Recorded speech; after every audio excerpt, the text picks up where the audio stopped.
आणि चंदन लावा. गोपालचा केस गेलाय.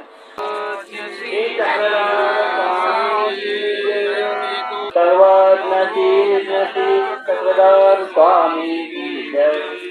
सदापती ज्ञानी सुपारीचे भाव विराट विधी सनकळे मोक्षापदी जारुळे. ऐसे नाम जपा तुम्ही बहुबळे. ज्या मुक्तीचे सोहळे ज्या मुक्तीचे सोहळे. कला बिंदुनादादि ओंकार मूलम. कला ज्योती मौलिकमेकांतशीलम.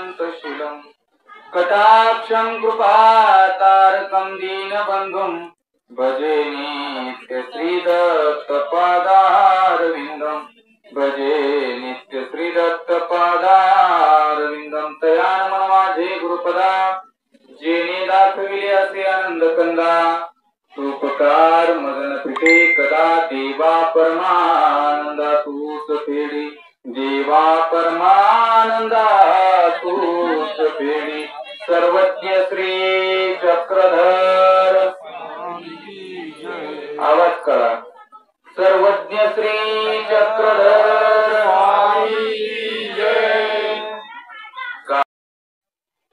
बरंच असं काही श्रवण केलं. नामाचं महत्व, नामाने वेद कशा प्रकारे होतो हे आपण पाहत होतो. आजही त्याच विषयाला थोडासा स्पर्श करून आपण पुढे निघणार आहोत. आपण इथपर्यंत आलेलो होतो की नामाने वेद कशा पद्धत का होतो, कसं समजायचं की आपण नामाने वेद होतो, कानाने वेद होतो हे आपण पाहिलं. परंतु नामापासून एक वेद संचारला जातो म्हणून म्हणतात. तर नामापासून कशा पद्धतीने वेद संचारला जातो तर याला कारणीभूत भट्टोबासांची लीळा याला न्याय आहे. भट्टोबासांची स्मृती, भट्टोबासांची लीळा याला एक प्रकारे न्याय आहे. आणि म्हणून चरित्रकारांनी म्हटलेलं आहे की कवन न्याय की भट्टोबासांची लीळा ही न्याय आहे. जेव्हा क्रूर असणारे भट्टोबास हातामध्ये तलवार घेऊन आपली बहीण, आपली आई ज्या ठिकाणी पर्णकुटी करून राहत होत्या त्या ठिकाणी पोहोचलेले आहे. इथपर्यंत आपण काल आलो. जेव्हा त्या वाहना रामदेव दादूसांच्या दारामध्ये पाहिल्या, आपल्या बहिणीकडे, आपल्या आईकडे कोणता पुरुष आलेला आहे आणि या पुरुषाच्या वाहना इथे कशा काय आहेत. क्रूर डोळे घेऊन, लाल भडक असे डोळे घेऊन तलवारीच्या टोकाने त्या वाहना मात्र भिरकावून गेल्या. आणि दादूसांनी पाहिलं, अरे हा यांचा मुलगा आहे, अभायसांचा मुलगा आहे, उमाईसाचा अभायसाचा भाऊ आहे. हा क्रूर भावनेने आलेला आहे, आपल्याला हा मारेल आणि आपल्या वाहना सुद्धा याने फेकून दिलेले आहेत. असा मात्र विचार रामदेव दादूसांच्या अंतःकरणामध्ये आला. घाबरलेले रामदेव दादूस मात्र रानाच्या दिशेने एका ओढाच्या वृक्षातळी जाऊन बसले, पोहोचले. धावत धावत गेले, चपला जिथे टाकल्या होत्या ते चपला उचलल्या आणि जाऊन एका ओढाच्या वृक्षातळी बसले. भट्टोबास मात्र आतमध्ये गुंफेमध्ये प्रवेश करतात, पर्णकुटीमध्ये प्रवेश करतात आणि प्रवेश करून त्या ठिकाणी आपल्या आईशी आणि आपल्या बहिणीशी वादविवाद करतात की तो कोण आहे, काय आहे. अशा प्रकारचे अनेक प्रकारचे प्रश्न त्या ठिकाणी मांडू लागतात. तेव्हा आबाईसा म्हणते, अरे नागदेवा तुझं तोंड तुहावर. ते एक संत महात्मे आहेत आणि आम्ही त्यांची संगत केलेली आहे, सत्संगत. म्हणून तरी काल मी तुम्हाला सत्संगतीचा परिणाम सांगितला. संगत कशा पद्धतीची असावी, संगत सुंदर असली पाहिजे. संगत ज्ञानीयाची ज्ञात विरक्ताचा संघ आपण केला पाहिजे. भगवंत सुद्धा तेच म्हणतात, आपण्यापाशी ज्ञात विरक्ताचा संग कीजे. म्हणजे आपल्यापेक्षा ज्ञानीवंताचा, ज्ञात विरक्तांचा, ज्यांच्या ठिकाणी खऱ्या अर्थाने अर्थता आहे, ज्यांच्या ठिकाणी धर्म जोपासण्याची आचार विचाराची प्रणाली ज्यांच्या अंतःकरणामध्ये उत्तम अशा प्रकारची ठसलेली आहे, अशा त्या अर्थवंताचा आपण संगत केली पाहिजे. तिथे आबाईसा, महादाईसा, उमाईसा सुद्धा खऱ्या अर्थाने त्या कैवल्य गडाला कशा पद्धतीने पोहोचावं, त्या संस्कृती भ्रमणातून कशा पद्धतीने पद्धतीने मुक्त व्हावं, जेव्हा हा दुःखरूपी डोंगर आपल्या पाठीमागे लागलेला आहे, हा दुःखरूपी डोंगराचा नाश कशा पद्धतीने करावं असं तत्वज्ञान विचारणा करतात. तर खऱ्या अर्थाने त्यांनी दादूसांना गुरु केलेला होता. आबाईसा म्हणतात, नागदेवा अरे तू वाईट सैट बोलू नको, ते महात्मे आहेत, त्यांनी ते जर आम्हाला ज्ञान सांगू लागले ना, आम्हाला एक थोडे आगळ्या वेगळ्या प्रकारचा आनंद प्राप्त होतो. ज्ञानाने माणसाच्या जीवनामध्ये आनंद प्राप्त होतो. आणि या जगामध्ये जर सर्वात पवित्र काय असेल तर सर्वात पवित्र एकच ज्ञान मिळतं. ग्रंथामध्ये ज्ञान आहे, परंतु ते आपण घेऊ शकत नाही.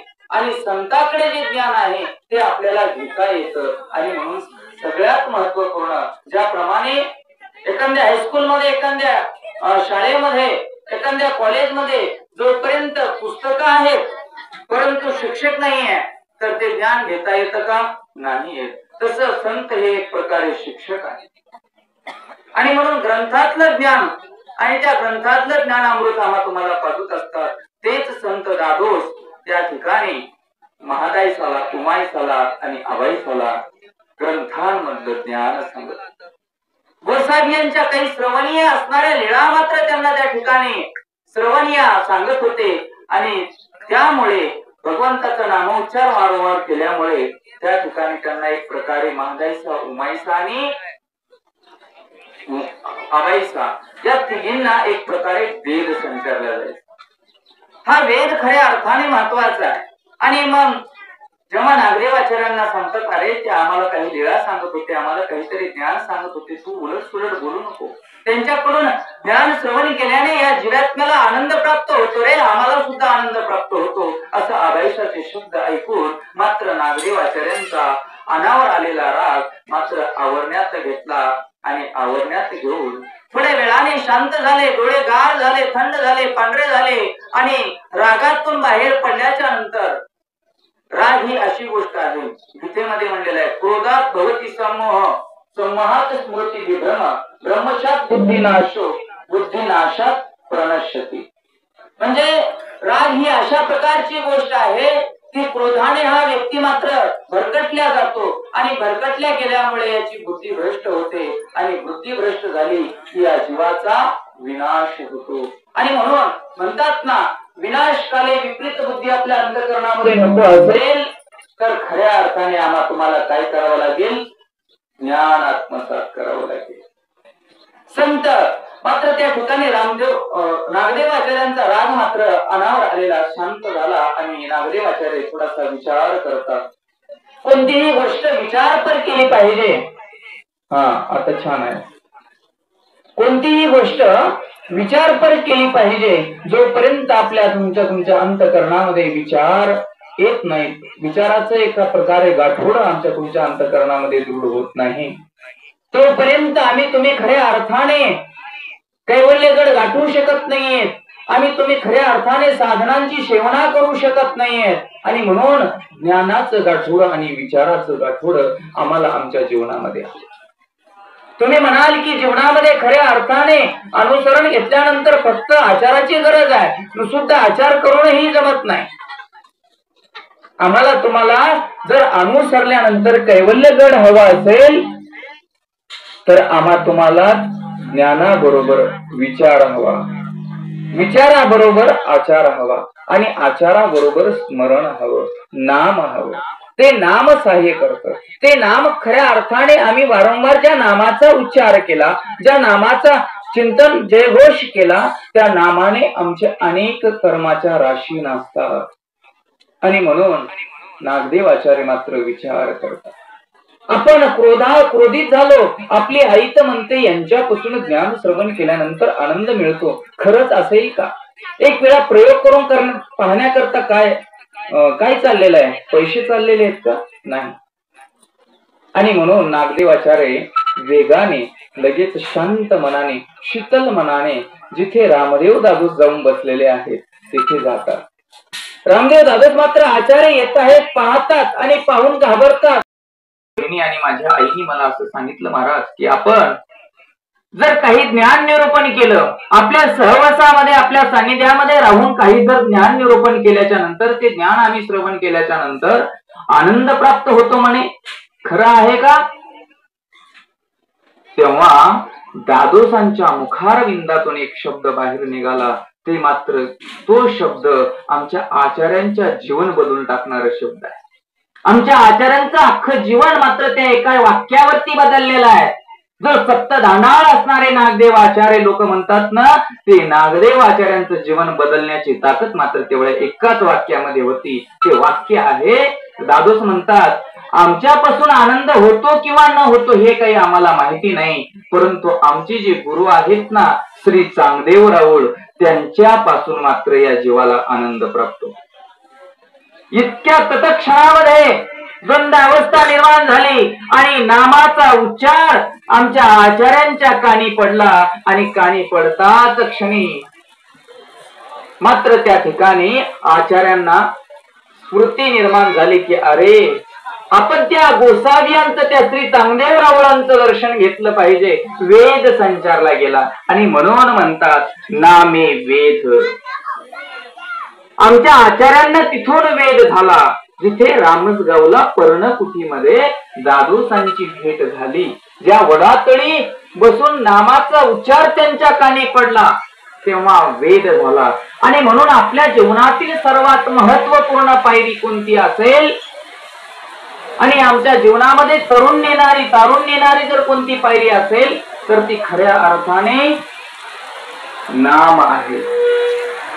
आणि म्हणून तो नाम महत्वाचा आहे. आपल्या जीवनामध्ये आपण नामस्मरण केलं पाहिजे. आपल्या कानी जितका नाम पडेल तितका आमचा आत्मोद्धार झाल्यावांतून राहत नाही.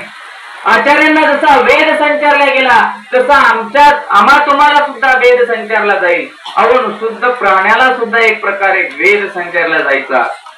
अनेक भक्तांची उदाहरणं आहेत, परंतु प्रथम आचार्य पंथाचे यांना वेद याच नामापासून झालेला आहे. म्हणून नामस्मरण महत्वाचं. आम्ही जर खऱ्या अर्थाने अंतःकरणापासून, मनोभावनेपासून नामस्मरण जर केलं, तर खऱ्या अर्थाने तो देव आपला होईल. आपल्याला त्या देवाचा वेद संचारला जाईल आणि वेद संचारला गेल्यानंतर आपल्याकडून यथोचित प्रकारे भक्ती घडेल. आणि यथोचित प्रकारे जर भक्ती घडली, आचरण घडलं, तर आम्ही कैवल्यपद गाठू शकतो कोणत्याही क्रिया करण्याकरता. आता तुम्ही म्हणाल की सर्वात महत्वाचं आचरण सांगितलेलं आहे, आचरणाचे 26 वचन सांगितलेले आहेत आचार प्रकरणामध्ये. परंतु लक्षात घ्या मायबाप, आचार ही आपली योग्यता वाढवते. काय वाढवते? योग्यता वाढवते, किंवा इष्ट क्रिया, ज्या अनिष्ट क्रियापासून आपल्याला वंचित ठेवते. आपण इष्टच क्रिया करतो. आचरण जो व्यक्ती करतो तो फक्त इष्ट पाहतो, तेही अदृष्टपर. दृष्टपर इष्ट पाहत नाही. आणि म्हणून अदृष्टपर जे इष्ट आहे तो आचरण करणारा व्यक्ती पाहतो, परंतु नामस्मरण करणारा व्यक्ती धर्मी दक्ष होतो, परिपक्व होतो. ज्याप्रमाणे घराचा पाया पक्का लागतो. बंगला जर बांधायचा असेल, एखादी टावर हाऊस जर बांधायची असेल, तर तिथे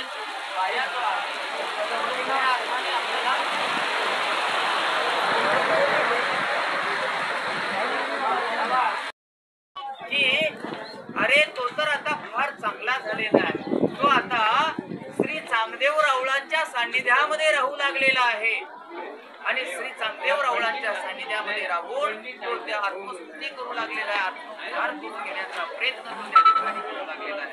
असं श्री चांगदेव राऊळ नाव जेव्हा त्या सांकोसाच्या मुखारविंदातून बाहेर पडते, तेव्हा लगेच त्यांना एक प्रकारे स्तुती संचारला जाते, एक प्रकारचा वेद संचारला जातो. आणि ते लगेच विचारतात लकुदेवबा सांकोसला की अगं तो नागदेव आणि ते श्री चांगदेव राऊळ आता कुण्या ठिकाणी आहेत ते मला सांग, आणि मी नक्कीच त्या ठिकाणी जाईन. आणि म्हणून लगबगीने विचारतात. विचारल्याच्या नंतर तेव्हा सांकोस सांगतात की वरळी या ठिकाणी श्री चांगदेव राऊळांचं वास्तव्य आहे आणि ते तिथे राज्य करत आहेत असं सांगितल्याच्या नंतर, हिवरळी म्हणजे आजचं जालना, त्या ठिकाणी आहेत आणि तिथे ते वास्तव्य करत आहेत, राज्य करत आहेत असं सांगितल्याच्या नंतर तिथे लकुदेवबास निघाले. लकुदेवबा निघाल्याच्या नंतर दर मुक्काम दर मजल नाही, काहीच नाही.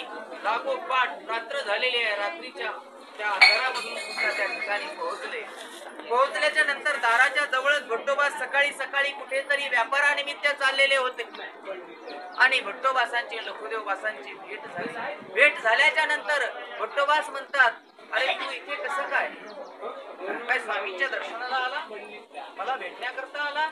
असं विचारपूसना झाली. त्यांच्या दोघांमध्ये संवाद झाला आणि मग नागदेवाचार्य म्हणतात की स्वामींच्या दर्शनाकरता काही आहे का तुझ्या जवळ देण्याकरता? रिक्त हस्तेने राजानं गुरु देवता, म्हणजे रिक्त हस्ताने कुणालाही भेटता येत नाही. नाता असेल, गोता असेल, गुरु असेल, देव असेल, स्थान असेल, तिथे कुणालाही ना रिक्त हाताने भेटता येत नाही. आणि म्हणून त्या ठिकाणी लखुदेवबासांना नागदेवाचार्य विचारतात की तुमच्याकडे स्वामींच्या दर्शनाला देण्याकरता काहीतरी आहे का, काहीतरी भेट देण्याकरता आहे का? असं विचारल्याच्या नंतर लखुदेवबास नाकार देतात की माझ्याजवळ काही नाही, मी काही नाही. भट्टोबास त्यांना बाजारपेठेमध्ये घेऊन जातात. पानं फुफळ घेतात, त्या ठिकाणी सुपाऱ्या पानं घेतात आणि घेऊन परत स्वामींच्या सानिध्यामध्ये दोघेही येतात. आणि आल्याच्या नंतर स्वामींच्या ठिकाणी ते पोफळ पानं अर्पण केले. स्वामींची ती चंपगौरवर्ण मूर्त, 32 लक्षणी मूर्त पाहून मात्र यांच्या अंगाला थरकाप सुटलेला आहे. हात थरथर कापत आहेत आणि अशा अवस्थेमध्ये खऱ्या अर्थाने ते त्या ठिकाणी गेले आणि स्वामींना पोफळ देत असताना हात कापत होता आणि पानं पोफळ मात्र अशी बाजूला सरकले. पुन्हा त्याला व्यवस्थित केलं आणि स्वामींचं दर्शन घेतलं आणि स्वामींच्या दर्शनाचा वेद मात्र एका नामापासून, तो म्हणजे जेव्हा सांकोसाच्या अंतःकरणामध्ये आणि त्यांच्या मुखारविंदातून श्री चांगदेवराव नाव हे मात्र खऱ्या अर्थाने कुणाच्या कानी पडलं? लखुदेवबासांच्या कानी पडलं आणि नामापासून तो वेद झाला. आणि तो वेद झालेला मात्र सावेव साकार झालेल्या स्वरूपापर्यंत, म्हणजे परमेश्वराच्या 32 लक्षणी मूर्तीपर्यंत तो वेद घेऊन गेला. आणि म्हणून नामामध्ये सर्वात श्रेष्ठ वेद, त्या नामाने वेद संचारला जातो. म्हणजे आम्ही जर वारंवार नामस्मरण केलं, त्या भगवंताची चिंतन केलं, स्मरण केलं, तर आम्हाला आमच्या अंतःकरणामध्ये एक प्रकारे वेद संचारला जातो. आणि तोच वेद मात्र आमच्या जीवनामध्ये सर्वात फार महत्वाचा म्हणजे तो वेद. मग आता सुद्धा वेदच होतो का? वेदाचं कार्य भरपूर झाला. वेदाच्या सांगायच्या जर झाल्या तर तुम्हाला 10 दिवस मी वेदावरच बोलू शकतो, इतकी ही कॅपॅसिटी क्षमता आपण ठेवलेली आहे. परंतु आपल्याला 10 विषय पाहिजे आणि म्हणून नामे वेद, नामाने वेद होतो हे मात्र आपल्याला कळालं. म्हणून आपण नामस्मरण केलं आणि त्या वेदापासून अनेक प्रकारचे त्या माहीम भट्टाने केलेले आहे. अनेक शास्त्र श्रवण केले, मनन केले, चिंतन केले आणि साठवले अंतःकरणात.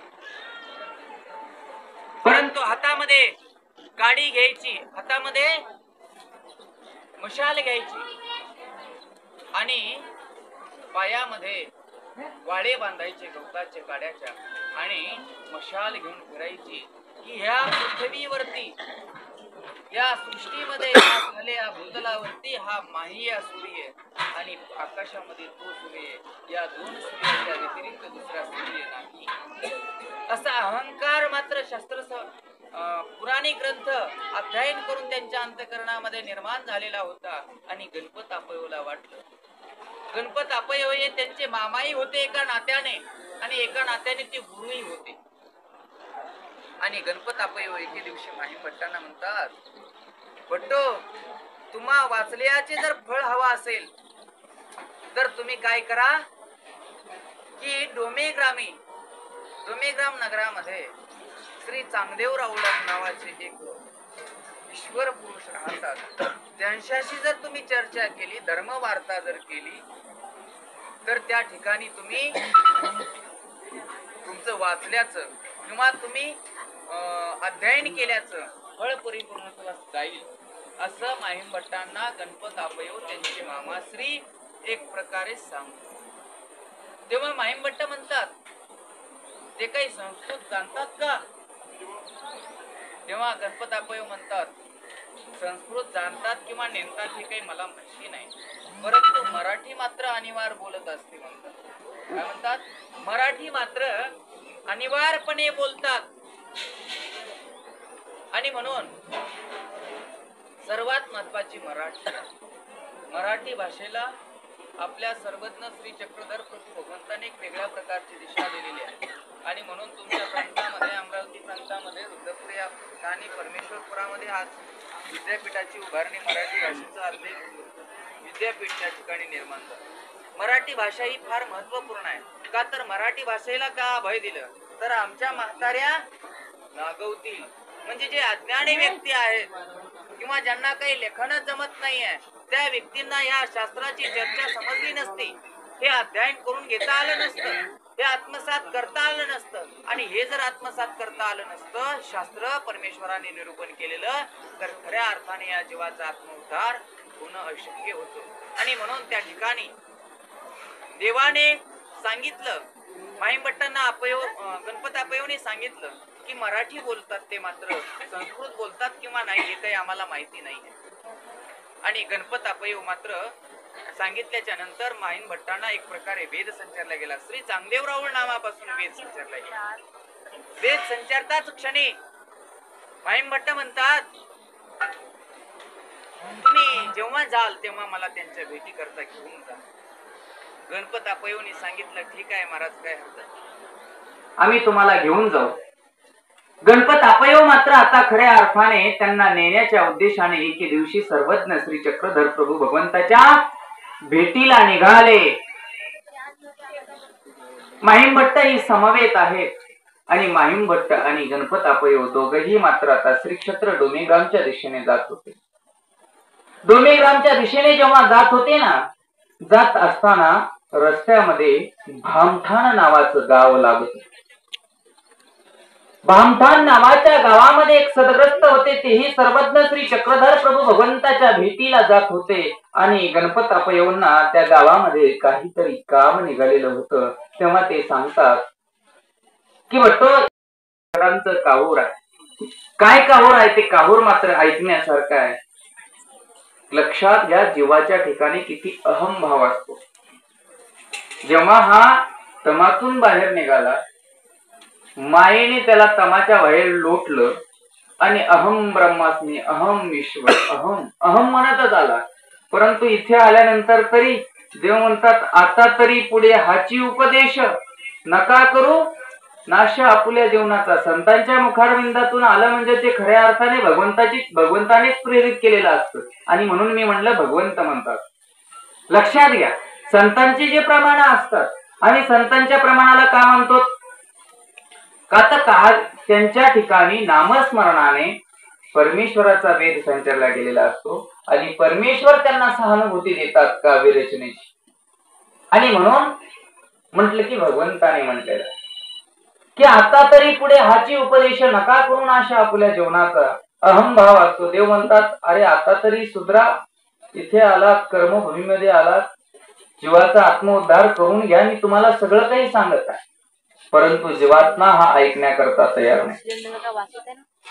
जेव्हा मात्र दोघही मात्र निघाले भामठाण्याहून, निघाल्याच्या नंतर मनातल्या मनामध्ये विचार करत, ज्याप्रमाणे एखादा प्रवचनकार, एखादा कीर्तनकार, एखादा भागवत कथाकार जेव्हा एखाद्या तारखेला एखाद्या कीर्तनातला एखाद्या प्रवचनाला चालला की मनातल्या मनात विचार करतो, काय करायचं, कोणत्या विषयावरती बोलायचं, कोणता अभंग घ्यायचा, कोणती ओवी घ्यायची, युट्यूब पाठवा लागते म्हणे, पूर्ण व्हिडिओ करा, असं मात्र हा व्यक्ती मनातल्या मनात विचार करत जातो. आणि तिथे गेल्यानंतर त्याला दुसराच अभंग सुचतो आणि तो दुसऱ्याच अभंगावर बोलून जातो. काय बोलायचं होतं ती दुसरीकडे. आणि म्हणून लक्षात घ्या, त्याचप्रमाणे माहीमभट्ट मात्र निघाल्याच्या नंतर मनातल्या मनात विचार करत होते, ते जर संस्कृत बोलले ना तर मी मराठीमध्ये बोलेल, मराठीमध्ये अनेक प्रकारचे संदर्भ, अनेक प्रकारचे सिद्धांत मी त्यांना मांडेल आणि अशा प्रकारची धर्मवार्ता, धर्मचर्चा त्या ठिकाणी मी करेल, असा मनात विचार करत निघाले. थोड्या वेळाने मनात विचार करायचे, चालता चालता ते जर संस्कृत बोलले ना तर मी अनेक वेगळ्या प्रकारची भाषा बोलेल, मला सगळ्या काही भाषा येतात. आणि म्हणून अशा प्रकारे विचारांचं काहूर काहूर काहूर काहूर करत करत करत करत मात्र डोमेग्रामला, डोमेग्राम मध्ये राजमठाच्या आतमध्ये प्रवेश केला. नेमकाच सर्वज्ञ श्री चक्रधर प्रभू भगवंताचा सकाळचा पूजावसर झालेला होता. 32 लक्षणे ती मूर्त सर्वज्ञ श्री चक्रधर प्रभू भगवंताची भगवंत आसनस्थ बसलेले होते. बाळ प्रदेशी गोपीचंदनाचा टिळा रेखलेला आहे. भगवंताच्या गळ्यामध्ये पुष्पमाळा आहे. बाहुभूषणे हात सरे, कळियाचे हात सरे. अशा प्रकारे 32 लक्षणी मूर्त मात्र ओठ्यावरती बसलेली दिसली.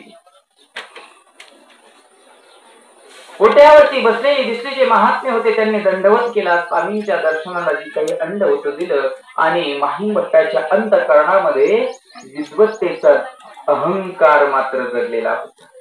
प्रत्येकाला प्रत्येक कोणत्या ना कोणत्या गोष्टीचा अहंकार असतो. तुम्हाला अहंकार कोण्या ना कोण्या गोष्टीचा आहे. तिथे बसलेला असा एकही व्यक्ती नाही की ज्या व्यक्तीच्या अंतःकरणामध्ये अहंकार नाही. तेही माझ्या सकट. असं म्हणत नाही की तुम्ही अहंकार गणित आहात आणि मी अहंकार रहित आहे, असं नाही.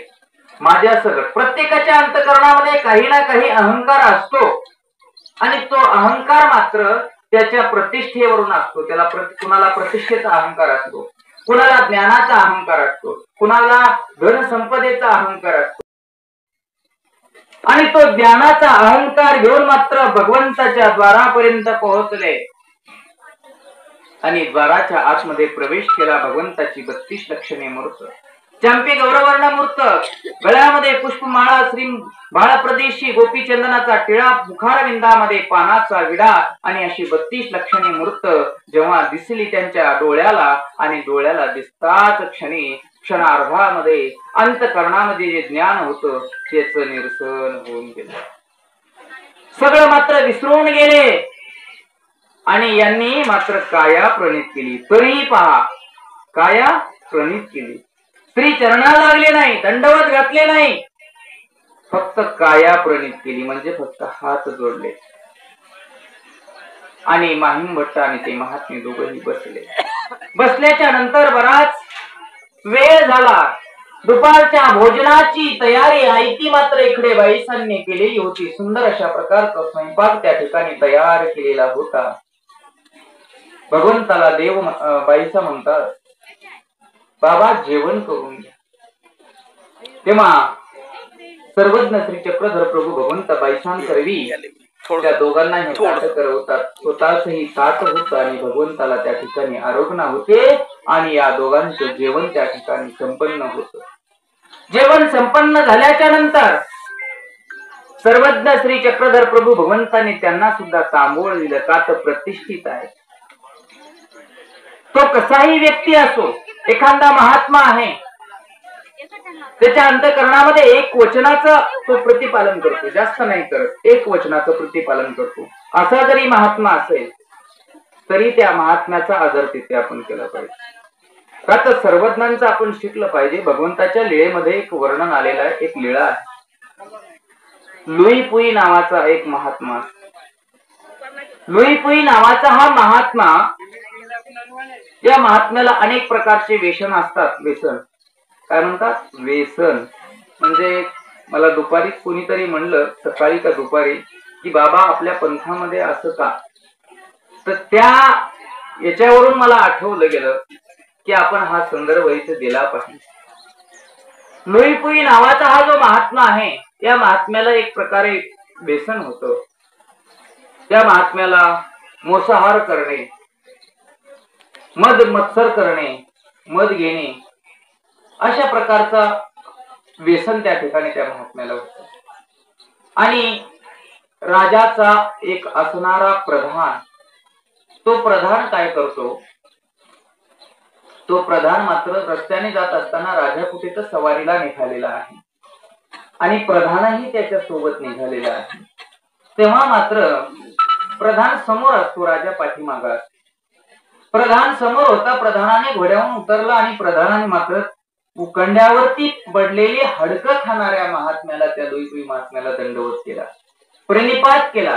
राजा मात्र हसू लागला की काय प्रधान आहे माझा, याला अक्कलच नाही की अशा घाणेरड्या माणसाला हा दंडवत करतो, प्रणिपात करतो. राजा हसू लागला. राजाने विचारलं, महाराज तुम्ही त्यांना का प्रणाम केला? ते महात्मे आहेत का? ते काही विद्वान आहेत का? ते ज्ञानी पंडित आहेत का? असं विचारलं. आणि असं विचारल्याच्या नंतर तो प्रधान सांगू लागला, महाराज हे आमचे गुरु आहेत. तेव्हा तो राजा म्हणतो, अशी तुझे गुरु? म्हणून जोराजोरामध्ये हसू लागतो. तो महात्मा पाहतो. तो महात्मा जवळ आला आणि महात्म्याने सांगितलं, महाराज तुम्ही हसलेत ना? राजाला म्हणतो महात्मा व्हायला लागला.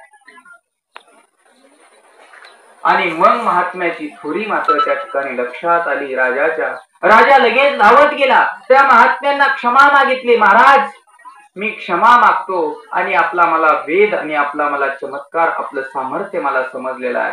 मी आपल्याला शरण आलेलो आहे आणि आपला अनुग्रह मला द्यावा. तेव्हा महात्मे म्हणतात, ठीक आहे चालेल, पण आमच्या आज्ञेचं प्रतिपालन तुला करावं लागेल.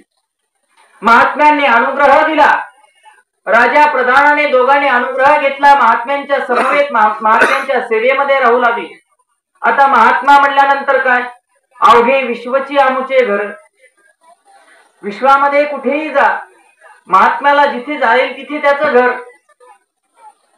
मग त्याप्रमाणे हा महात्मा मात्र गाव धर्मकाम धर्मदल करत निघाला. हे प्रधान आणि राजा, ज्या राजधानीमध्ये जो महात्मा राहत होता त्या राजधानीचा राजा आणि त्या राजधानीचा प्रधान दोघेही पाठीमागे निघालेले आहेत. एकाच्या हातामध्ये पिशवे, एकाच्या हातामध्ये पटकर आहे, एकाच्या हातामध्ये पाण्याची सागळ आहे. अशा प्रकारे तो परिवार घेऊन मात्र राजा आणि महात्मा निघाला. धर्मकाम धर्मदल करत करत करत एका गावी पोहोचले. महात्म्यांकडे आता मध घेण्याकरता, शराब घेण्याकरता पैसे नव्हते, द्रव्य नव्हते. महात्म्यांनी विचार केला, आता एक पायी तिथे ठेवावा घाण आणि आपलं शराब आपण घेतली पाहिजे. मध घेण्याकरता एका प्रधानाला त्या ठिकाणी ठेवण्यात आलं. मध घेतला आणि निघून गेला. जेव्हा मी पैसे देईन तेव्हा माझ्या प्रधानाला मी घेऊन जाईन. पुढे निघाला. का तर गुरुची आज्ञा आहे. तर आता यांचा चमत्कार पाहिला होता. जोपर्यंत लोक चमत्कार पाहत नाही तोपर्यंत नमस्कार करत नाहीत. याप्रमाणे त्या ठिकाणी त्या प्रधानाला ठेवलं आणि पुढे निघाला. दारूच्या अड्ड्यावरून पुढे निघाला. पुढे निघाल्याच्या नंतर बऱ्याच अंतरावरती पोहोचले. तिथे एक वेश्येचं घर होतं. महात्म्याला वेश्येच्या घरी जायचं होतं. आणि मग आता इथे सुद्धा द्रव्य देण्याकरता काही नाही आहे. राजाला त्या ठिकाणी गहाण ठेवलं. राजाला त्या ठिकाणी गहाण ठेवलं आणि वेश्येपाशी राहून मात्र दुसऱ्या दिवशी महात्मा निघून गेला. ज्या दिवशी मी पैसे आणून देईल त्या दिवशी मात्र तुम्ही त्या राजाला माझ्या सोडा. महात्मा निघून गेला. 1 दिवस गेले, 2 दिवस गेले, 1 वर्ष गेला, 2 वर्ष गेले. मात्र आता राजा त्या वेश्येच्या घरी पाणी भरत होता. नित्यनेमाने पाणी भरायचं, सारून काढायचं, झाडून काढायचं, धुवून काढायचं, अनेक प्रकारचे वस्त्र धुवायचे. अशा प्रकारे त्या ठिकाणी राजा काम करू लागला. तिकडे प्रधान सुद्धा दारूच्या भट्टीमध्ये डाळ घालायचा, त्याला शेण मातीने लिंपायचं. अशा प्रकारचं अनेक प्रकारचं काम ते करू लागले. अनेक दिवस उलटले. महात्मा काही आला नाही. आणि एके दिवशी मात्र त्या वेश्येलाच वाटतं की अरे हा सामर्थ्यवान आहे, काहीतरी चमत्कार त्या राजापासून दिसला. का तर गुरुच्या आज्ञेचं प्रतिपालन केल्यामुळे या राजाच्या ठिकाणी सामर्थ्य जडल्या गेलं. गुरु कसा का असेना, परंतु त्या गुरुचा द्वेष जर नाही पाहिला तर शिष्याच्या ठिकाणी सामर्थ्य जडल्या जातं, हे लक्षात घ्या. आणि म्हणून त्या राजाला आणि त्या प्रधानाला बऱ्याच दिवस झाले त्यांच्याकडून काहीतरी सामर्थ्य मात्र त्या लोकांना जाणवले गेले. वेश्येलाही जाणवले गेलं आणि त्या दारूच्या अड्डेवाल्यालाही जाणवले गेलं. ती वेश्या म्हणते, राजन तुम्ही आता मी तुम्हाला मुक्त केलं, जा आता पैसे थकले समजा आणि जा. तेव्हा राजा म्हणतो, नाही नाही, माझ्या गुरुची जोपर्यंत मला आज्ञा येत नाही तोपर्यंत मी जात. आणि गुरुच्या आज्ञेचं प्रतिपालन केल्यामुळे तो राजा आणि प्रधान चक्रवर्ती राज्य सांभाळू लागले. नंतर अशी ख्याती ही गुरु महतीची आहे. म्हणून लक्षात घ्या, अहंकार जर अंतःकरणामध्ये आहे मान्य आहे, परंतु महात्मा जर कसाही असला ना, त्या महात्म्याचा द्वेष सर्वज्ञ श्री चक्रधर प्रभू भगवंताच्या सान्निध्यामध्ये आले, भोजन झाले, सुंदर अशा प्रकारचं तांबूळ, प्रतिष्ठित व्यक्ती आहेत, यांची अवहेलना आपण केली नाही पाहिजे. दुसरा गाढव झाला तर आपण नाही व्हायचा. देवानी असा विचार केला का यांनी फक्त मला काया प्रणित केली आणि दुसऱ्याने मला दंडवत घातले, मग याला आपण याच्याकडे पाहायचं नाही, याच्याकडेच पाहायचं, असं केलं का? नाही. माहीम भट्टाच्या ठिकाणी योग्यता आहे, पात्रता आहे. अहंकार जरी त्यांच्या ठिकाणी असला, एखादा दोष जरी त्यांच्या ठिकाणी असला, तर त्या जीवाची पात्रता, कोण्या जीवाची पात्रता कशी असेल हे आम्हा तुम्हाला सांगता येत नाही. भक्ताची थोरवी देवची जाणे असं वचन स्वामींचंच आहे. आणि म्हणून ही भक्ताची थोरवी मात्र फक्त देव जाणू शकतो, आम्ही तुम्ही जाणू शकत नाही. कोणत्या जीवाचा, कशा पद्धतीचा, कशा प्रकारचा पात्रता आहे ही आम्ही तुम्ही जाणू शकत नाहीये. आणि म्हणून सगळ्यांशी समानतेने आपण वागलं पाहिजे, सगळ्यांशी समभाव आपण ठेवला पाहिजे आणि अंतकरण शुद्ध ठेवून आपण भगवंताला ठेवू. भगवंताने विचार केला की आता आपण यांना पानाचे विडे दिले पाहिजे. भगवंत तांबूळ घेतात आणि त्यांना सुद्धा पान द्यायला लावतात. दोघांनी पानं खाल्ले. तो महात्मा होता तो निघून जाण्याकरता चला म्हणत होता माहीम भट्टांना. माहीम भट्ट म्हणतात मला काही आत्ताच यायचं नाही, थोडं थांबा. तेव्हा स्वामी स्वतःच म्हणतात, देव म्हणतात तुम्ही जा, ते बसले आहेत बसू द्या, ज्यांना जितका वेळ बसू वाटेल तितका वेळ बसू दे, ते पुन्हा येतील, तुम्ही जा. ते महात्मे निघून गेले. माहीम भट्ट आता एकटेच मात्र सर्वज्ञ श्री चक्रधर प्रभू भगवंताच्या सानिध्यामध्ये बसलेल्या, अंतःकरणामध्ये स्थितीचा संचार झालेला आहे. परमेश्वराची 32 लक्षणे मूर्त डोळ्यामध्ये साठवलेली आहे. काय बोलावं काय नाही काही सुचत नव्हतं माहीम भट्टांना. षडशस्त्र संपन्न असणारे विद्वान प्रभाकर शास्त्र श्रवण करण्याकरता तेलंगणा देशामध्ये गेले होते. तुम्हाला माहिती असेल प्रभाकर शास्त्र म्हणजे काय. प्रभाकर शास्त्र म्हणजे त्या प्रभाकर शास्त्राचं नाव पडलेलं आहे प्रभाकर. जेव्हा तो प्रभाकर शास्त्र महाराष्ट्रामध्ये शिकवलं जात नव्हतं आणि आजही शिकवलं जात नाहीये. प्रभाकर शास्त्र शिकण्याकरता तेलंगणा देशामध्ये जावं लागायचं. विशिष्ट अशा प्रकारची परीक्षा द्यावी लागायची. ते शास्त्र शिकण्याकरता तेलंगणा देशामध्ये गेले आणि ते विशिष्ट प्रकारची त्यांनी परीक्षाही दिली. ती परीक्षा अशी होती की गुंफेमध्ये एक गुंफा होती. त्या गुंफेला 7 दार आणि त्याच्यामध्ये काही लाईट नाहीये, दिवा नाहीये, काही नाहीये. 7 दारामध्ये घंटी बांधलेली आहेत, घाट्या. तुम्ही काय म्हणता याला, घंटा. हो, अशा पद्धतीच्या घंटा बांधलेल्या आहेत. आणि त्या घंटाला धक्का न लागता त्या दारातून विडा घेऊन जायचा आहे आणि तिथे आतमध्ये त्या पिंडीवर व्हायचा आहे. जो कुणी त्या पिंडीवर वाहील आणि जो कुणी या घंट्याला धक्का लावणार नाही त्याच व्यक्तीला ते प्रभाकर शास्त्र शिकवल्या जायचं. अशी परीक्षा दिल्यानंतरच पुढे शास्त्र शिकवल्या जायचं. माहीम भट्ट गेले तिथे विडा व्हायला. परीक्षेमध्ये पास झाले आणि शास्त्र मात्र त्या ठिकाणी श्रवण करून आले. इतकी विद्वत्ता. अनेक शास्त्रांचं त्यांनी अध्ययन केलेलं आहे. 18 पुराणांचं अध्ययन त्यांनी केलेलं होतं. 6 शास्त्र 18 पुराण मात्र मुखोगत असणारे या ठिकाणचे हे आमच्या लीळाचरित्र ग्रंथाचे पहिले लेखक म्हणजे श्री माहीम भट्ट. हे माहीम भट्ट तिथे आले. पहिली भेट आहे स्वामींची, देवाची आणि त्या भक्ताची पहिली भेट. ही पहिली भेटीमध्येच मात्र तिथे स्तब्ध झालेले आहेत. अंतःकरण स्थिर झालेलं आहे. काय बोलावं काय नाही सुचत नव्हतं. बराच वेळ झाला आणि स्वतःच सर्वज्ञ श्री चक्रधर प्रभू भगवंत यांच्या मनातील काहूर, यांच्या विचाराचं काहूर अंतःकरणाने देवाने जाणून घेतलं सर्वज्ञांनी. आणि देव म्हणतात अत्यंतिक संस्कृती छेद होय ऐसी काही एक प्रतीती आती. माहीम भट्टांना समजलं नाही. तेव्हा पूर्वी प्रकरण तिथे निरूपण केलं. तदनंतर त्या ठिकाणी माहीम भट्टांना सांगितलं की कर्म करा.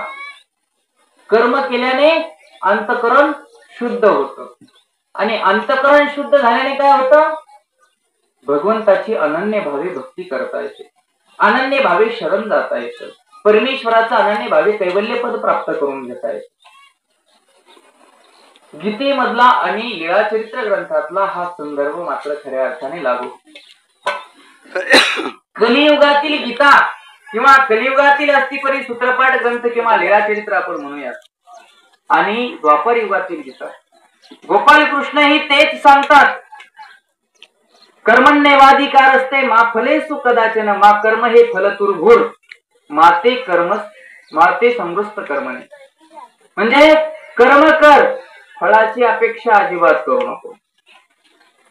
इथे सर्वज्ञांना काय म्हणायचं आहे माहीम भट्टांना, कर्म करा तर कोणते कर्म करा. कर्मामध्ये फरक आहे. सत्कर्म आणि असत्कर्म अशा 2 प्रकारचे भेद त्या ठिकाणी आहेत. मग कोणते कर्म करायचे. कर्म करायची तर शुद्ध कर्म करायची. हा देह जो मिळालेला आहे शुद्ध कर्म करण्याकरता मिळालेला आहे. हा देह मिळालेला आहे तर शुद्ध कर्म करण्याकरता. देह मिळाला भजना गोमटा असं म्हणलेलं आहे संतांनी. देह मिळाला भजना गोमटा म्हणजे भजन करण्याकरता, पूजन करण्याकरता, गोमट प्राप्त करून घेण्याकरता. गोमट म्हणजे पुण्य प्राप्त करून घेण्याकरता. खऱ्या अर्थाने हा देह तुम्हाला मिळालेला आहे. मग या देहाने दुष्कर्म का करावे? दुष्कर्म नाही केले पाहिजे तर सत्कर्म केले. गोमट आपल्या जीवनामध्ये प्राप्त करून घेण्याचे कर्म या जीवाने, या जीवात्म्याने, या देहाने केले पाहिजेत. हे सर्वात महत्वाचं आहे. माहीमट्टाला देव तिथे तेच म्हणतात, भट्टो तुम्ही शुद्ध कर्म करा आणि शुद्ध कर्म केल्याने तुमचं अंतकरण शुद्ध होईल आणि अंतकरण शुद्ध झाल्याने तुम्हाला आमच्यावरती प्रतीती येईल. पुढे एक दृष्टांत सांगितलेला आहे. हत्तीचा दृष्टांत आहे. हत्तीचा दृष्टांत म्हणतात. माहीमट्टांना स्वामी म्हणतात, भट्टो माहीमट्टाने प्रश्न केला की कुणी म्हणतं हा देव आहे, तो देव आहे. आता स्वामींनी अन्यायवृत्ती सांगितली. अन्यायवृत्ती योग धर्म सांगितला. अन्यायवृत्तीमध्ये परिपूर्ण वचन सांगितले. हा देवतेचा सारवळा प्रकार झाला. कोणती देवता कुठे आहे, कशी आहे, काय फळ देऊ शकते, सगळं काही सांगितलं. परंतु माहीमभट्ट तेच प्रश्न करतात की देवा मायेच्या फळाला गेल्यानंतर काय होतं? हे कर्म केलं तर पुण्या फळाला जातं, असा प्रश्न माहीमभट्टाचा. तेव्हा तिथे लोक तर म्हणतात माया आदिशक्ती आहे, मग मायेचं भजन पूजन करावं का? किंवा ब्रह्मा आहे, ब्रह्माने उत्पत्ती केली, मग ब्रह्माचं करावं का? अष्टभैरवाने प्रपंच रचला, मग प्रपंचाचं करावं का? नाही ना. कुणाचं करावं? तर निर्वेव निराकार असणाऱ्या परमेश्वर.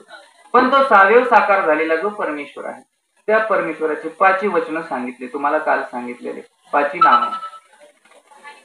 जेव्हा 5 नावं सांगितली आणि तिथे जशा प्रकारे स्वामी म्हणतात की ज्या व्यक्तीला जशा प्रकारे प्रकाशला गेला देव तो त्याच पद्धतीने. आता काही लोक महादेवाचं पूजन करतात कृष्ण मानून, काही लोक विठ्ठलाचं पूजन करतात कृष्ण मानून, काही लोक श्रीरामांचं पूजन करतात